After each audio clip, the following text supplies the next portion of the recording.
अस्सलामुअलैकुम friends, welcome to नाज़मान craft. कैसे हैं सब? उम्मीद है सब खैर खैरियत से होंगे। सो गाइज़, आज के क्राफ्ट में हम बनाने जा रहे हैं पेपर पीकॉक। तो देखिए कि हमने कैसे कलर कम्बिनेशन करके एक बहुत ही प्यारी सी इजी वे में पीकॉक तैयार की है।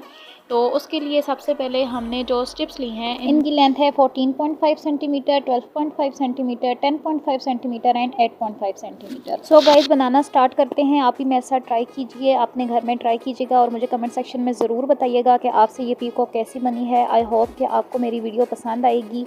अगर आपको वीडियो पसंद आए तो लाइक कीजिएगा, अपने फ्रेंड्स के साथ शेयर कीजिएगा और अपने बच्चों के साथ इस बहुत ही इंटरेस्टिंग क्राफ्ट को ज़रूर एंजॉय कीजिएगा।